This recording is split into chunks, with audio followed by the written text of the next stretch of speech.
La predicación del día de hoy se encuentra o está basada en la primera carta a los Tesalonicenses, capítulo 2, versículos del 1 al 13. Le hemos puesto por título el ministerio bivocacional, ¿sí? El ministerio bivocacional.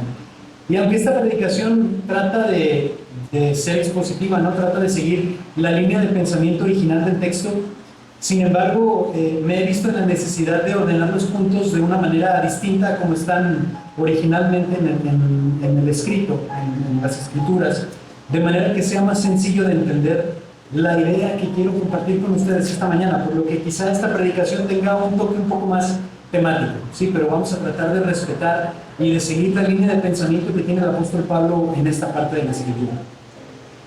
Muy bien, hermanos, el ministerio bivocacional, quizá no todos han escuchado hablar de ese término, yo no lo había escuchado hasta hace poco.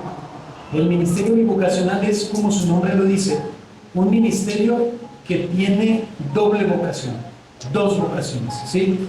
En términos simples, es aquel ministerio al que algunos son llamados para servir como pastores, como ancianos, como ministros en su iglesia, pero al mismo tiempo ellos deben continuar ejerciendo sus ocupaciones seculares, ¿sí?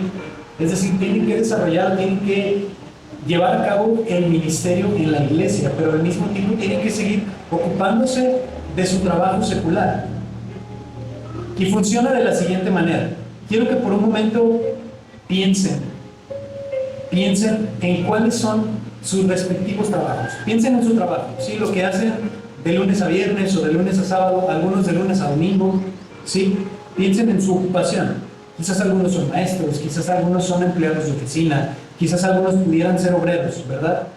Entonces piensen en su trabajo, piensen en sus horarios, en el horario de trabajo que ustedes tienen que cumplir. Piensen en la carga de trabajo que tienen, sí, quizás es mucha, quizás es poca, quizás algunas personas se dedican a la casa juntamente con el trabajo, ¿verdad? En mi caso particular, por ejemplo, yo trabajo de lunes a viernes, de 8 de la mañana a 5 de la tarde, pero a eso ustedes súmenle 1 hora y media de trayecto, tanto en la mañana como en la tarde. Entonces son, aparte de mi horario de 9 horas, tengo 3 horas más que tengo que invertir en el traslado a mi trabajo, que está bastante lejos de aquí. Y ahora, hermanos, piensen en las obligaciones que tienen en casa, ¿sí? Porque aparte del trabajo, no nos dedicamos solamente al trabajo, ¿verdad? Aparte tenemos que limpiar la casa, aparte tenemos que cuidar a los hijos, tenemos que pasar tiempo de calidad con la familia, ¿verdad? Tenemos que pasar tiempo con la esposa, con el esposo, con los suegros, con los papás, con los abuelitos, etcétera, etcétera. Entonces, piensen en todo eso, ¿sí? ¿Cuánto tiempo les queda disponible en la semana? Ustedes digan, tengo este tiempo libre, que lo puedo emplear en lo que yo quiera. Es poquito, ¿verdad? Ahora imagínense que aparte de cumplir con todas sus obligaciones, ustedes tuvieran la responsabilidad de estudiar sistemáticamente la Biblia, de preparar temas para la escuela dominical, de organizar estudios bíblicos, de estar al pendiente de los hermanos de la iglesia, de orar por ellos, de preparar la predicación del domingo. Eso es el ministerio bivocacional. Eso es tener dos vocaciones y dedicarse al ministerio. Ahora, hermanos, yo les pregunto, ¿esto es realmente práctico? ¿Dios realmente llama a alguien a vivir de esta manera? ¿O será más bien que Dios nos llama a tiempo completo a que vivamos por fe? No. Pero somos nosotros los necios que no queremos abandonar nuestro trabajo, que no queremos abandonar la seguridad que proporciona tener un empleo estable. ¿Sí? ¿Será que Dios realmente nos está llamando a eso? ¿O será que nos está faltando fe? ¿Será que somos hombres de poca fe, que no queremos renunciar a nuestros trabajos? Bueno, los dejo con esas preguntas. Hay quien dice, hermanos, que el término bivocacional está equivocado, porque ellos dicen que tenemos una sola vocación, ¿sí? Que nuestra vocación y la vocación de todos los cristianos es dar gloria a Dios, y que lo podemos hacer en la iglesia, que lo podemos hacer en el trabajo, que lo podemos hacer en la casa. Eso es cierto. En cierta manera, sí podríamos decir que tenemos una sola vocación. Sin embargo, yo lo veo de otra manera. Y lo he visto en mi vida personal, hermanos, y numerosos ejemplos, tanto en la Biblia como en la historia de la iglesia, que en algunos casos, hermanos, el llamado de Dios no se limita solo a servir como ministros en la iglesia, sino también a continuar ejerciendo cualquiera que sea nuestra profesión. Y a que nosotros demos gloria a Dios, sí, trabajando en la iglesia, pero también que demos gloria a Dios trabajando en nuestro trabajo secular, en nuestro trabajo de lunes a sábado, ¿sí? Porque nosotros, como ya mencionábamos antes, podemos dar gloria a Dios aquí sirviendo en la iglesia, pero también a veces Dios nos llama a seguir dando gloria a Dios a través de nuestros trabajos. Tenemos ejemplos de esto en la Biblia, y por darles algunos, el ejemplo de Daniel. Daniel ocupaba cargos en la vida política, en la vida pública. Él era un servidor público, ¿sí? Y al mismo tiempo, él era un profeta. Otro ejemplo muy claro es Pablo. Pablo en muchas ocasiones tuvo que sustentar su ministerio con el trabajo que hacía con sus propias manos. Muchas veces, hermanos, Pablo renunció al derecho de recibir apoyo de las iglesias por causa del evangelio. Y él entonces seguía trabajando, él trabajaba con sus manos, él fabricaba tiendas para sustentar su propio ministerio. Entonces, respondiendo a la pregunta, ¿es este un llamado válido? Claro que sí. Dios llama a algunos a servir de esta manera. Dios llama a algunos al ministerio de doble vocación, a trabajar en la iglesia, pero al mismo tiempo a trabajar, a seguir trabajando en su oficio, Y me gustaría leerles una porción de este libro que estoy leyendo que me regaló mi buen amigo Juan Francisco. Si está viendo esta predicación, muchas gracias por el libro, me ha servido mucho. Y en este libro, que se llama Una guía de supervivencia pastoral, el pastor Gabriel Ríos habla precisamente de lo que es el ministerio de doble vocación. Y quiero leerles un fragmento. Dice: ¿por qué escoger este camino? ¿Por qué la complicación del doble trabajo y la doble carga de estrés? ¿Por qué el martirio de terminar una jornada laboral diaria para comenzar el turno de la noche con asuntos de la obra de Dios? La razón es sencilla, porque ese es nuestro llamado de parte de Dios y no podemos violentarlo. La soberanía y la gracia de Dios sobre nosotros se ha manifestado con ese arreglo de vida que ciertamente impone una fuerte carga física y emocional, pero a la vez nos permite ver frutos que de otra manera no podrían ser cosechados. Dios lo ha querido así, y nos toca a nosotros vivir en fidelidad y para su gloria. Mientras yo, hermanos, preparaba la predicación, yo me preguntaba, ¿cómo sería si mi hermano Servando y su servidor no hubiéramos aceptado tomar la responsabilidad de la doble vocación? Quizá uno de los dos, o ambos, hubiéramos renunciado a nuestros trabajos. Quizá hubiéramos durado un tiempo así, ¿no?, viviendo por fe, con el arreglo al que hubiéramos llegado con la iglesia, y eventualmente, ¿sabe qué? Hubiéramos visto que llevar el ministerio de esa manera era insostenible para nuestra congregación. Quizá hubiéramos terminado integrando a esta congregación a otra. Quizá hubiéramos dicho, ¿saben qué, hermanos? Como que esto no está funcionando, entonces más bien vamos a buscar refugiarnos en otra iglesia. Y eventualmente hubiéramos terminado buscando trabajo otra vez. Entonces, como dice el autor, tener este tipo de ministerio nos permite cosechar y ver fruto que de otra manera no sería posible. Nos permite hasta cierto punto alcanzar metas o alcanzar frutos que si no tuviéramos este llamado, no sería posible.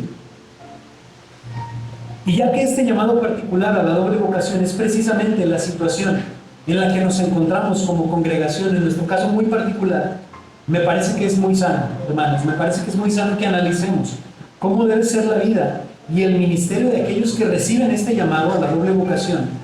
Pero también me parece muy sano que veamos qué es lo que se espera de la iglesia a la que dirigen estos ministros. Precisamente uno de los mejores ejemplos, como ya lo mencionábamos, es el apóstol Pablo. Porque Pablo, como ya lo mencionaba, muchas veces renunció al derecho de recibir una paga como ministro por causa del evangelio. Pablo en varias ocasiones asegura que es un derecho del ministro vivir del ministerio, pero también es un derecho del cual él mismo se ha privado. Y me gustaría que me acompañaran a 1 Corintios, capítulo 9.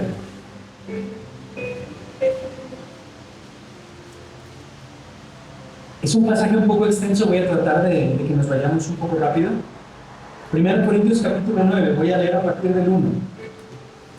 Dice Pablo: no soy apóstol, no soy libre, no he visto a Jesús el Señor nuestro, no sois vosotros mi obra en el Señor. Si para otros no soy apóstol, para vosotros ciertamente lo soy, porque el sello de mi apostolado sois vosotros en el Señor. Contra los que me acusan, esta es mi defensa. ¿Acaso no tenemos derecho de comer y beber? ¿No tenemos derecho de traer con nosotros una hermana por mujer, como también los otros apóstoles y los hermanos del Señor y Cefas? ¿O solo yo y Bernabé no tenemos derecho de no trabajar? Fíjense lo que está haciendo aquí Pablo.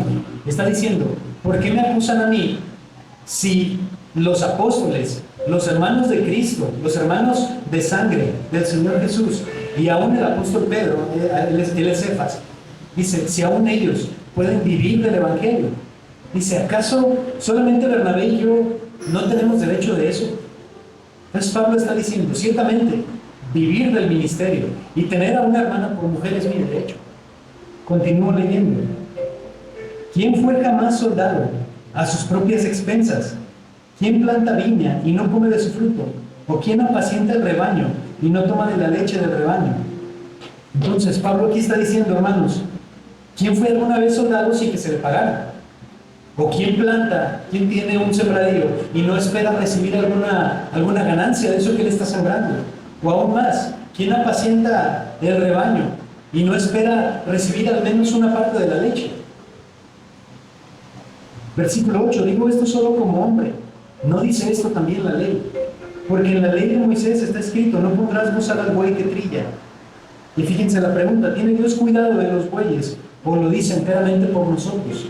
Dice, si Dios tuvo la delicadeza, no el detalle de establecer una ley que aparentemente protege a los animales, ¿cuánto más nosotros? ¿Será que lo dice por ellos solamente? ¿O ese principio lo podemos aplicar también para nosotros, los que trabajamos para el ministerio? Pues no por nosotros se escribió, pues por nosotros se escribió, porque con esperanza debe arar el que ara, y el que brilla con esperanza de recibir del fruto. Si nosotros sembramos entre vosotros lo espiritual, es gran cosa si cegaremos lo material. Si otros participan de este derecho sobre nosotros, ¿cuánto más nosotros? Pero aquí está la clave a la que quiero llegar. Pero no hemos usado de este derecho, sino que lo soportamos todo, por no poner ningún obstáculo al Evangelio de Cristo. ¿No sabéis que los que trabajan en las cosas sagradas comen del templo, y los que sirven en el altar, del altar participan? Así también ordenó el Señor a los que anuncian el Evangelio, que vivan del Evangelio. Versículo 15, pero yo de nada de esto me he aprovechado, ni tampoco he escrito esto para que se haga así conmigo, porque prefiero morir antes que nadie desvanezca esta mi gloria. Pues si anuncio el Evangelio, no tengo por qué gloriarme, porque me es impuesta necesidad, y ay de mí si no anunciara el Evangelio. Dice Pablo, yo tengo derecho, yo tendría derecho, y yo podría tomarlo si yo quisiera porque es mi derecho, pero yo prefiero negarme a esto por causa del Evangelio. Pablo dice que él prefiere seguir trabajando con sus manos y sustentar sus propios gastos, porque de esta manera recibe una mayor gloria de parte de Dios. Sí, dice, yo no predico el Evangelio como si fuera un gusto, ¿sí? O como si fuera, ¿cómo decirlo? Como si fuera una vocación, sino porque yo tengo la necesidad de predicarlo y hay de mí que no lo predique. Entonces yo predico el Evangelio porque es una necesidad, pero yo prefiero seguir sustentando mis gastos con mi propio trabajo. Entonces, hermanos, vemos que el apóstol Pablo es el primer ejemplo de la doble vocación, porque él sigue trabajando con sus manos para sustentar su propio ministerio. Así que, hermanos, quiero hablar de 6 aspectos importantes a considerar, tanto para el ministro como para la iglesia, en cuestión al ministerio de doble vocación. Porque por un lado es una pesada carga para los ministros, pero también es una responsabilidad muy grande para la iglesia. Y en primer lugar, hermanos, quiero decirles que el ministro de doble vocación ha recibido la aprobación de parte de Dios para proclamar el Evangelio. Y me gustaría que regresáramos a 1 Tesalonicenses, capítulo 2. versículo 4. Primera Tesalonicenses 2:4 dice lo siguiente: sino que según fuimos aprobados por Dios para que se nos confiase el Evangelio, así hablamos, no como para agradar a los hombres, sino a Dios que prueba nuestros corazones. La clave es donde dice, según fuimos aprobados por Dios para que se nos confiase el Evangelio. Se tiene, hermanos, una tendencia general a menospreciar o a considerar inferiores a aquellos ministros que no han dejado sus ocupaciones seculares para servir a Dios a tiempo completo. Es una tendencia general entre los ministros, entre los siervos de Dios, que consideran a aquellos que nos dedicamos, que nos seguimos dedicando a nuestros trabajos, como menores, ¿sí? Como siervos, pero como incompletos, ¿sí? Y es cierto que nosotros, los que tenemos doble ocupación, podemos tener menos experiencia, podemos tener menos conocimiento, quizá menos preparación, quizá no podemos orar tanto tiempo como quisiéramos, quizá no podemos estar al pendiente de la congregación tanto como quisiéramos.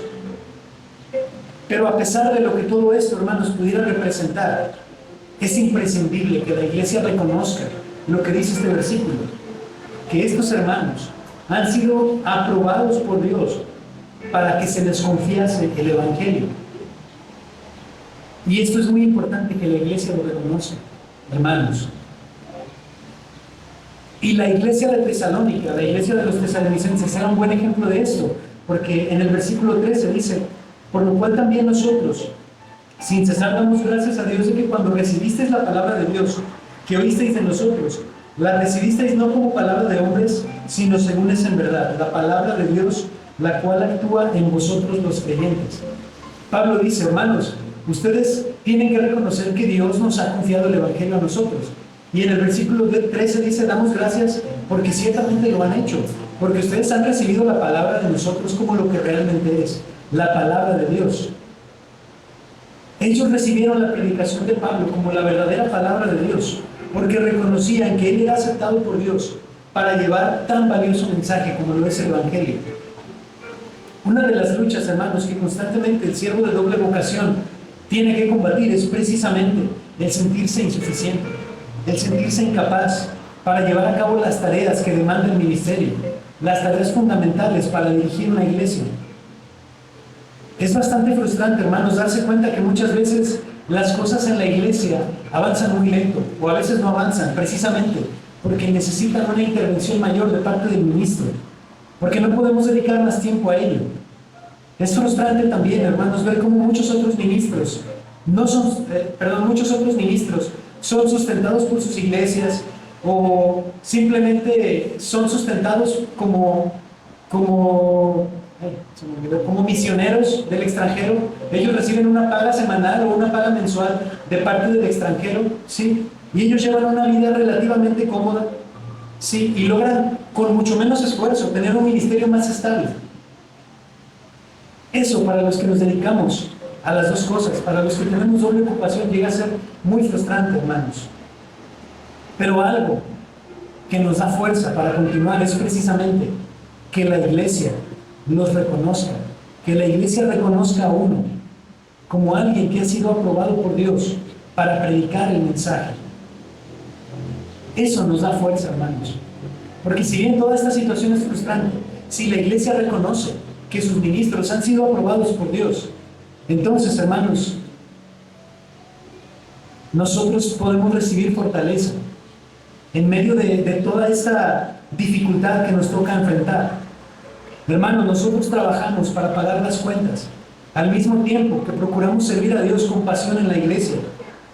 Tenemos vidas ajetreadas, pero si de alguna manera, hermanos, ustedes han sido bendecidos por nuestro trabajo, si de alguna manera Dios ha transformado sus vidas a través del trabajo que nosotros hacemos para nosotros, eso es una recompensa que supera con creces todo nuestro esfuerzo.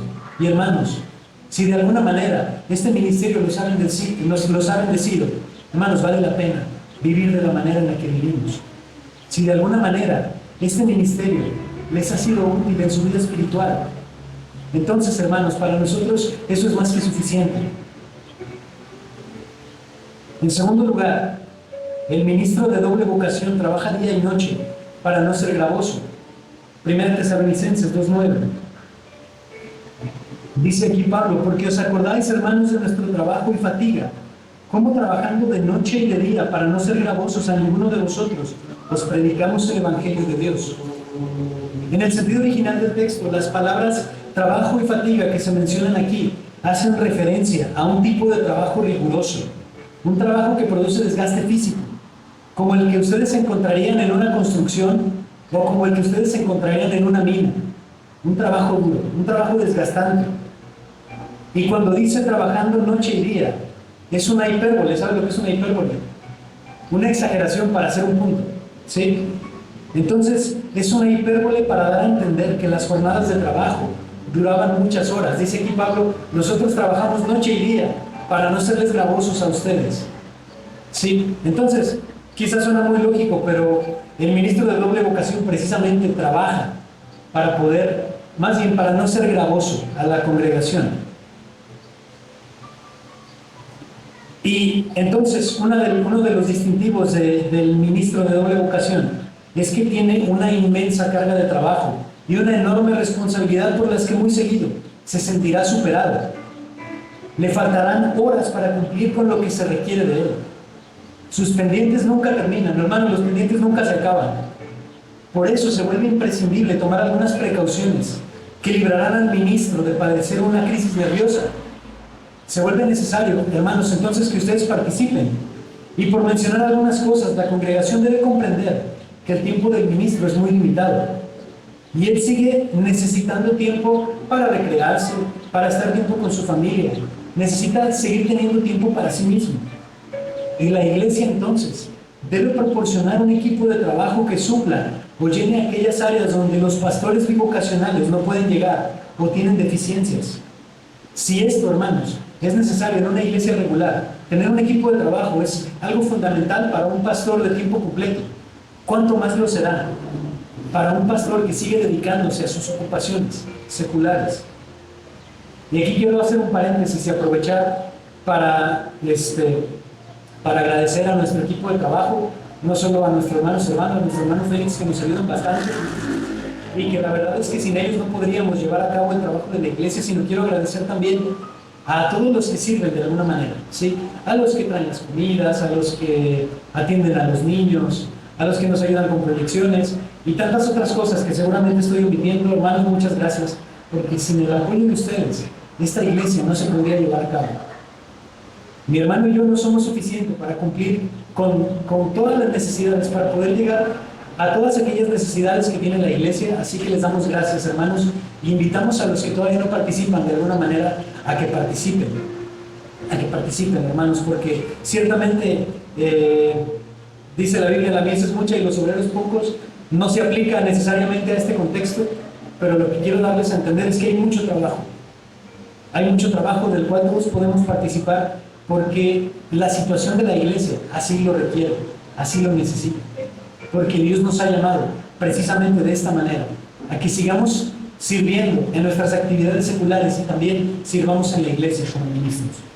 Bueno, hermanos, entonces, cuando haya una necesidad en la iglesia, en lugar de reclamar, en lugar de quejarnos, hay que considerar que los pastores están haciendo lo mejor que pueden y que esa necesidad que hay en la iglesia es una oportunidad para que los miembros de la iglesia se ejerciten en el servicio. Y hermanos, si les soy sincero, a mí personalmente creo que me gusta más este arreglo porque da la posibilidad de que haya más personas que sirven y en cierta manera nos ayuda a tener más unidad, ¿sí? Porque ya no es una o dos personas o unas pocas personas las que se encargan de todo, sino que todos tenemos que participar. Todos tenemos que participar, hermanos, y eso es algo que creo que nos ayuda a tener un mayor amor fraternal. Amén. La iglesia también debe estar consciente de que muchas veces el ministro no va a estar disponible en ciertos horarios. A veces queremos que el ministro, el pastor, el anciano nos conteste o nos resuelva un problema de inmediato, ¿verdad? Pero tenemos que entender que el tiempo de ellos es limitado y de cuando en cuando se le debería permitir tomar unos días para calmar la mente, para separarse y para volver a conectarse con el Padre.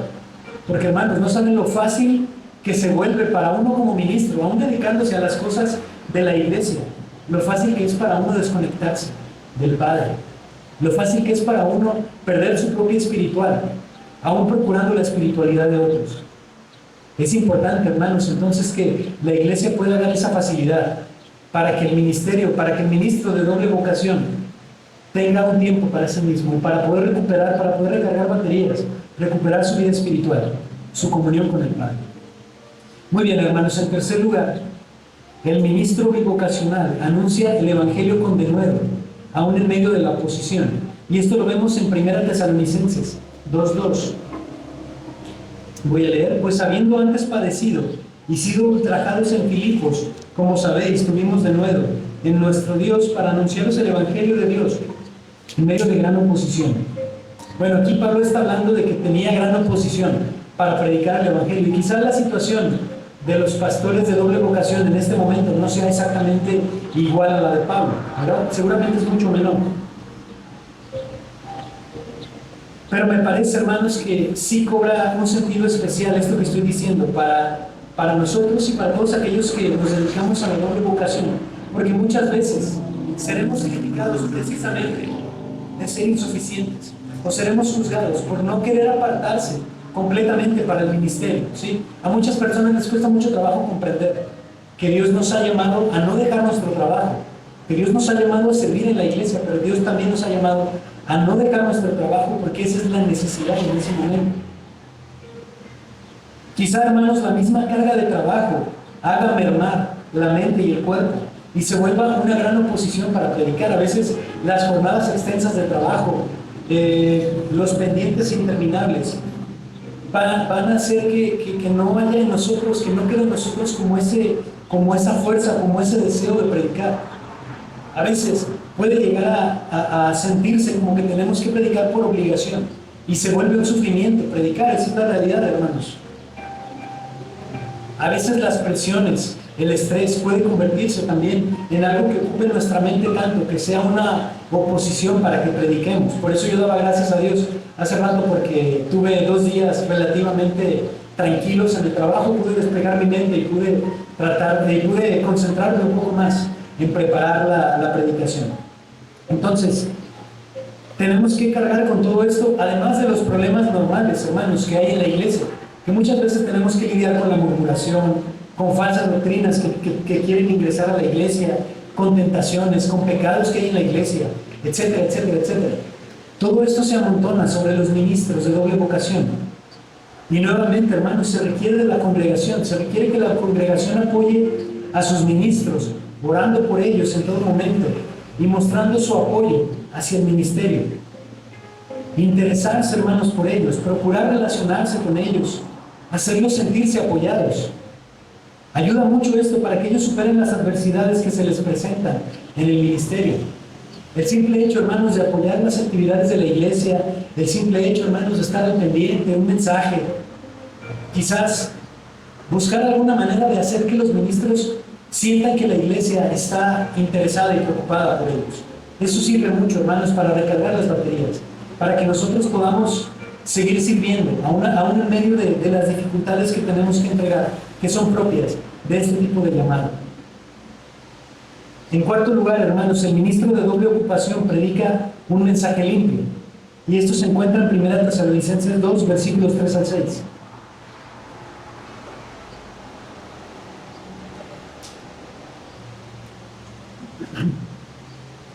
Dice: porque nuestra exhortación no procedió de error ni de impureza, ni fue por engaño, sino que según fuimos aprobados por Dios para que se nos confiase el evangelio, así hablamos, no como para agradar a los hombres, sino a Dios que prueba nuestros corazones. Porque nunca usamos de palabras lisonjeras, como sabéis, ni encubrimos avaricia, Dios es testigo, ni buscamos gloria de los hombres, ni de vosotros, ni de otros, aunque podíamos seros carga como apóstoles de Cristo. Muy bien. Creo que el mensaje o la enseñanza aquí es clara.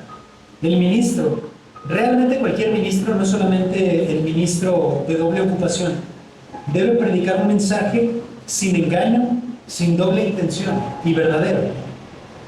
Podríamos nosotros, hermanos, hacer una predicación completa solo de estos pasajes, ¿sí? Solo de cómo el ministro debe dirigirse íntegramente al momento de predicar. Pero bueno, el resumen del pasaje habla de esto, que el mensaje no procede del error o de impureza, es decir, se sustenta completamente en la palabra de Dios, no en filosofías de hombre.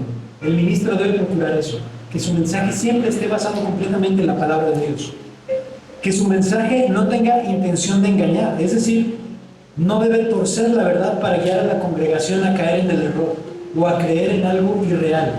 ¿Sí? Por eso nosotros hemos procurado que nuestras predicaciones sean mayormente expositivas, que prediquen la palabra de Dios tal como es y que siga la línea de pensamiento que expresa la Escritura. ¿Sí? Porque hablar más de lo que dice la Escritura se convierte en un mensaje engañoso y nosotros podemos llevarlos, aún usando la Biblia, a creer cosas que no tienen nada que ver con el mensaje bíblico.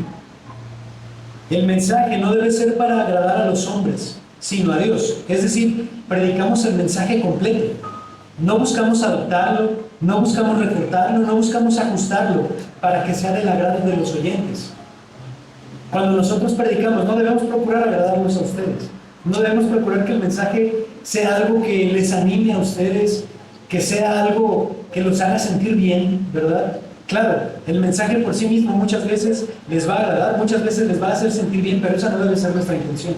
Nuestra intención tiene que ser predicar el mensaje del Evangelio tal como es. No para agradarlos a ustedes, no recortando el mensaje para agradarlos a ustedes. El mensaje también debe ser sin avaricia, es decir, el enfoque de la predicación no debe ser el de obtener ganancias o algún beneficio económico de parte de ustedes. Imagínense que nosotros estuviéramos predicando siempre con el enfoque de que ustedes tienen que dar más, siempre con el enfoque de que Dios los va a bendecir si dan más. No, nuestro mensaje no debe ser con intención de recibir ganancias económicas. Y por último, el mensaje no debe buscar la gloria de los hombres. Y creo que esto tiene más que ver con la actitud del corazón al predicar. No debemos hacerlo por orgullo, no debemos hacerlo por vanidad, por ganar algún estatus delante de ustedes, como sintiéndonos más espirituales, como sintiéndonos en algún sentido superior, porque no es así. Nuestro mensaje no debe procurar alcanzar eso. No debe procurar la gloria de los hombres. Porque la predicación no nos da un estatus más elevado, nosotros somos simplemente siervos.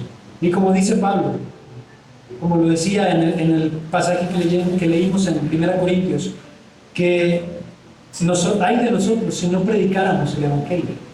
Nos es impuesta necesidad y lo hacemos porque hay de nosotros si no lo hacemos. Porque si no lo hacemos, entonces tenemos que darle cuentas a Dios.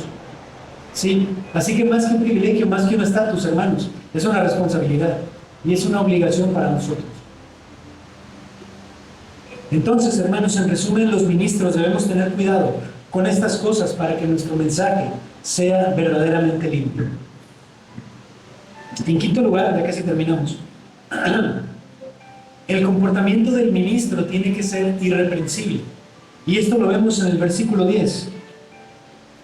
Vosotros sois testigos, y Dios también, de cuán santa, justa e irreprensiblemente nos comportamos con vosotros los creyentes.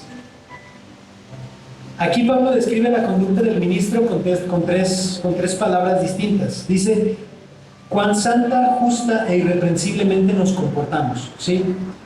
Y quiero profundizar un poco en estas tres palabras porque primero menciona la palabra santa. En el original griego la palabra es osíos, que hace referencia a una actitud de religiosidad sincera, sin fingimiento.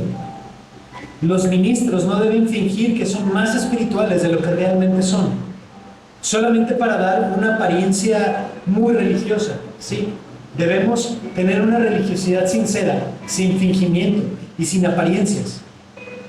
He estado, hermanos, en lugares donde cada 2 o 3 palabras que dice el predicador, hay personas que gritan, amén, o que gritan, gloria a Dios, o por allá otro grita, eso es para mí, ¿no? Cada 2 o 3 palabras alguien grita, ¿no? Y cuando uno lo escucha un par de veces, uno puede llegar a pensar, wow, aquí son muy espirituales, ¿verdad? El mensaje de veras les está llegando.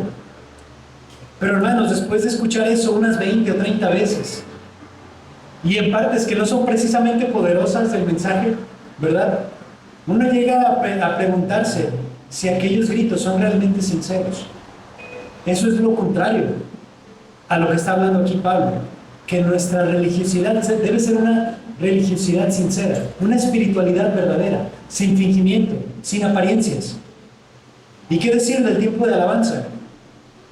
Algunos, y hablo como el ministro de alabanza, ¿verdad? Como el líder de la alabanza en esta iglesia, algunos con tendencias más liberales, ¿no? Más modernas, dirán que soy un líder de alabanza muy apagado, ¿verdad?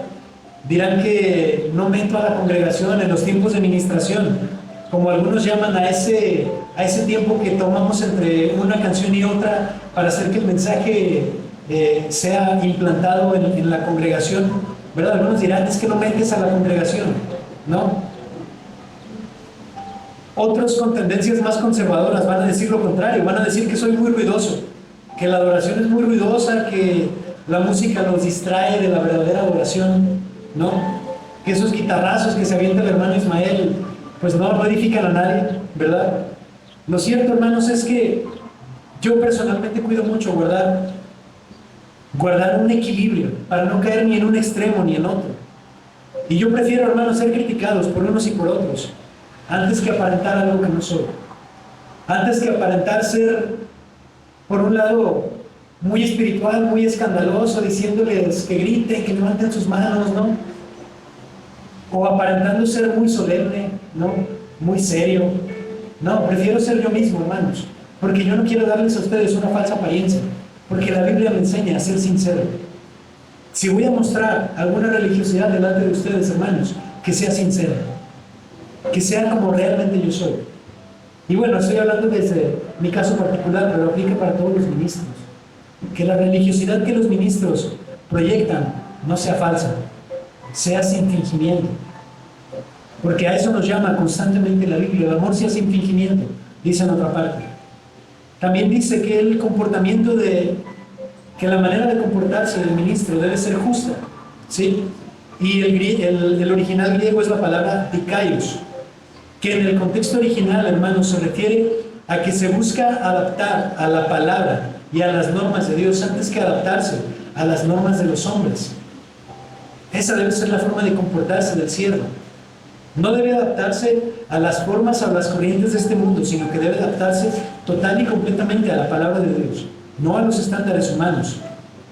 La vida del ministro, su vida personal, no me refiero solamente a su vida en la iglesia, su vida personal debe regirse por la infalible e inerrante palabra de Dios. Eso es que lleve una vida justa. Y por último, dice que su forma de comportarse debe ser irreprensible. Y esta palabra es la palabra ameptos, algo así. Lo cual significa que no da motivo para recibir ningún reproche. Imagínense, eso es algo muy difícil. De hecho, yo creo que es imposible que una persona se comporte de tal manera que no pueda recibir ningún reproche. Yo creo que solamente Dios. Yo creo que solamente Dios puede comportarse de una forma que no reciba reproches. Esto es algo quizá imposible, pero es algo a lo que el ministro debe procurar y a lo que debe aspirar. ¿Qué pensarían ustedes, hermanos, de un ministro que abiertamente comete pecado? Que abiertamente comete pecado, que abiertamente miente, o que abiertamente tiene una aventura, ¿no? Que abiertamente dice malas palabras, cosas así, tanto simples como escandalosas. Aun cuando fuera, hermanos, una falta menor, pero si lo hace abierta y conscientemente, seguramente perdería toda su credibilidad y se lo llamaría de doble moral. Por un lado me enseña una cosa, me predica una cosa, pero cuando veo su vida personal me doy cuenta que pues no es así, que no vive lo que predica. ¿Sí? Entonces, por eso la conducta del ministro debe ser irreprochable, o al menos debe procurar eso. No debe vivir en pecado, hermanos, porque entonces pierde toda su credibilidad. Y por último, hermanos, en sexto lugar, el pastor de doble ocupación debe tratar a las ovejas con ternura y amor. Versículos 7 y 8. Antes fuimos tiernos entre vosotros, como la nodriza que cuida con ternura a sus propios hijos. Tan grande es nuestro afecto por vosotros, que hubiéramos querido entregaros no solo el Evangelio de Dios, sino también nuestras propias vidas, porque habéis llegado a sernos muy queridos. Amén. Bueno, aquí, hermanos, me gusta mucho cómo cómo lo pone Dios por medio de Pablo en palabras, porque me siento totalmente identificado con esta parte. Hasta ahora quizás ha parecido que me estoy quejando, no con ustedes, de lo difícil que es tener dos ocupaciones. No lo digo yo, este es el mensaje que me puso el Señor en el corazón. Se los prometo, se los puedo prometer delante de Dios. Que entonces pareciera, hermanos, que me estoy quejando, ¿no? De que descansamos muy poco, de que sacrificamos nuestros fines de semana, de que tenemos mucho trabajo, etcétera, etcétera. Pero hermanos, quiero que sepan, como lo dije al principio, que todo lo que hacemos y todo lo que sacrificamos, lo hacemos por dos razones. Primero, porque amamos a Dios, y segundo, porque los amamos a ustedes. Los amamos a ustedes, hermanos. Cuando vemos que algunos de ustedes quizá no se congregaban antes y ahora se congregan, o cuando vemos que ha habido un evidente crecimiento en sabiduría en algunos de ustedes, cuando vemos, hermanos, que están enfrentando dificultades, que uno dice, híjole, qué difícil, yo no sé qué hay en su situación. Pero cuando nosotros, hermanos, vemos que ustedes están enfrentando dificultades así, y las están manejando como campeones, ¿sí? Las están manejando con sabiduría, con integridad, que realmente Dios está tratando en ustedes a través de esas dificultades.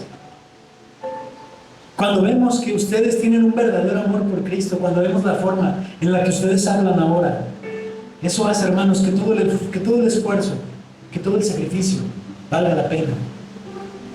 Así que sí, es difícil.